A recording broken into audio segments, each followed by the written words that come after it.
Bienvenue sur le podcast Focus Transition. Je suis Sarah, consultante, coach et formatrice et je suis la créatrice de ce podcast qui sera dédié à la transition professionnelle. Alors que tu sois en plein retour au salariat après une période d'inactivité, en train de créer ton entreprise ou en pleine réflexion au sens que tu veux donner à ton avenir professionnel, cet espace est fait pour t'aider à cheminer, prendre les décisions qui soient les plus justes pour toi et enfin te mettre en action et construire la vie professionnelle de tes rêves. Peu importe d'où tu viens, peu importe ton expérience, cette émission est pour toi. Alors installe-toi confortablement et c'est parti pour l'épisode du jour.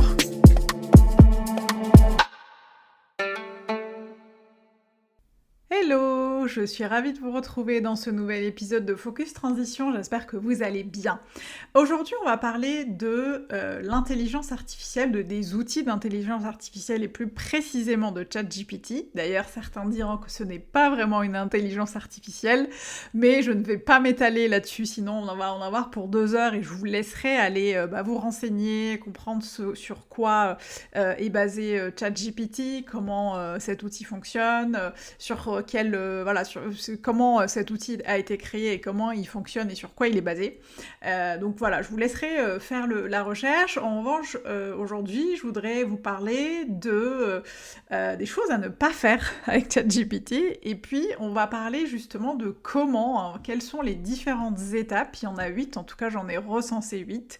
Les 8 étapes qui vont vous permettre de surfer sereinement, simplement sur ChatGPT et comment obtenir les informations qui sont les plus justes pour vous. Pourquoi cet épisode ? Parce que certaines clientes m'ont demandé si j'utilisais, je vais y arriver, ChatGPT et comment cet outil m'aide dans mes différentes sphères professionnelles. La réponse est évidemment oui, c'est un grand oui. J'ai commencé à utiliser l'outil dès sa mise sur le marché comme moteur de recherche sur certains sujets, notamment techniques. Et il se trouve que certains résultats sont plutôt intéressants, à condition qu'on sache bien l'utiliser, qu'on sache faire le tri, qu'on sache trier le bon du mauvais, le vrai du faux, etc., etc. Donc je vais vous partager les 8 étapes importantes pour bien utiliser cet outil.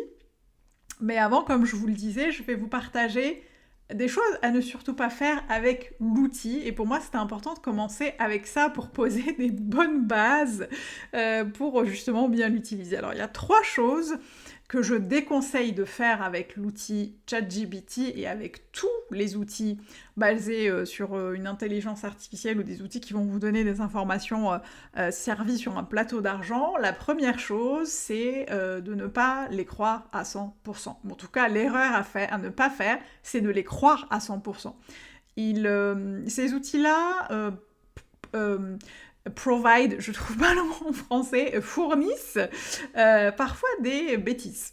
Et c'est important de pouvoir vérifier les différentes sources, une fois que vous avez l'information.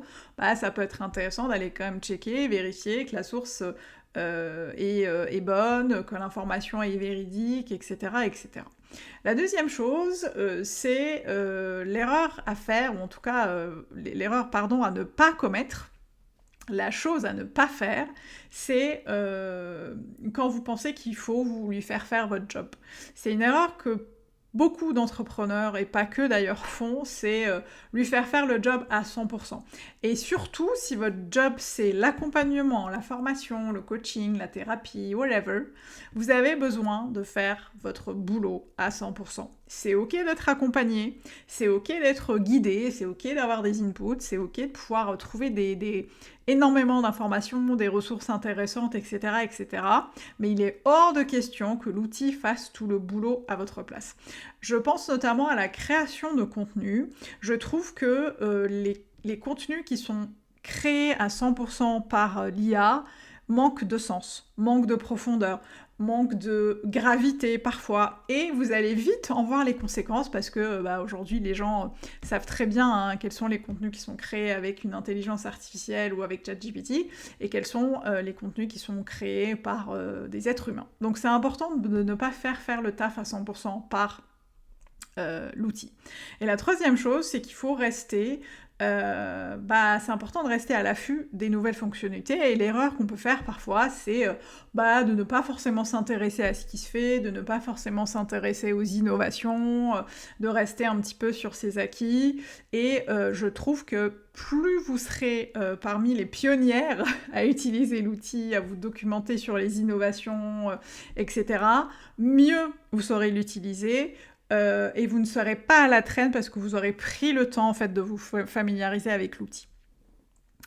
Une fois que c'est dit, une fois qu'on a posé un peu les bases sur les choses à faire et les choses à ne pas faire, je vais vous partager les 8 étapes qui, en tout cas, m'ont aidé à utiliser l'outil de manière optimale. La première chose, c'est important, c'est de définir l'objectif du prompt. Alors vous allez me dire, ok Sarah, c'est quoi un prompt? Alors un prompt, c'est vraiment un mot qu'on utilise aujourd'hui pour désigner une commande écrite, c'est un mot anglais, qui désigne toute commande écrite envoyée à une intelligence artificielle spécialisée dans la génération de contenu, comme du texte ou des images, etc., etc.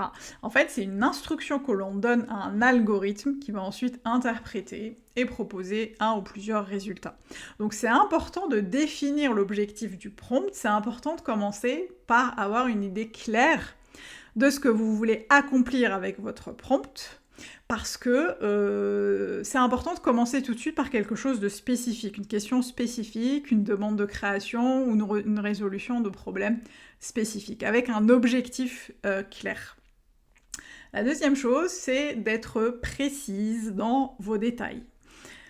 Et je dis précise dans vos détails, c'est préciser et détailler. Soyez le plus précise et détaillée possible dans votre demande, parce que ChatGPT fonctionne mieux avec des informations qui sont détaillées. Par exemple, si vous demandez, si vous avez une question sur l'évolution de votre carrière ou sur votre recherche d'emploi, eh bien décrivez les choses avec le plus de précision possible. D'ailleurs, vous pouvez commencer votre prompt en disant je suis ou tu es un expert en transition professionnelle ou en recherche d'emploi, je suis en train de chercher un emploi dans tel ou tel domaine, peux-tu m'aider à faire telle ou telle chose? C'est important de préciser et de détailler.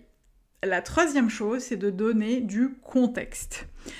L'erreur qu'on fait souvent, c'est qu'on va lui balancer à l'outil énormément d'informations et on va se dire je comprends pas, ça marche pas bien, il répond à côté de la plaque, il m'envoie des choses qui sont pas pertinentes, etc., etc. C'est important de fournir un contexte qui va aider l'outil, qui va aider ChatGPT à mieux comprendre la demande. Par exemple, si vous demandez à un prompt, si votre prompt concerne un sujet technique, c'est important de donner un peu de contexte, par exemple sur votre niveau de connaissance.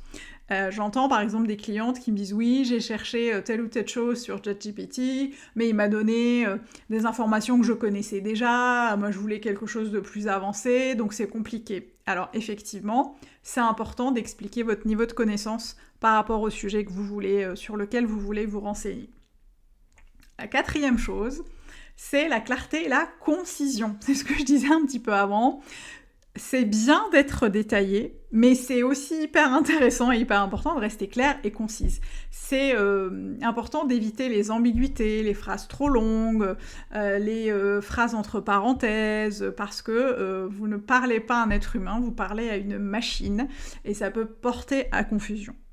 La cinquième chose, c'est d'utiliser autant que faire se peut les mots-clés pertinents pour votre recherche.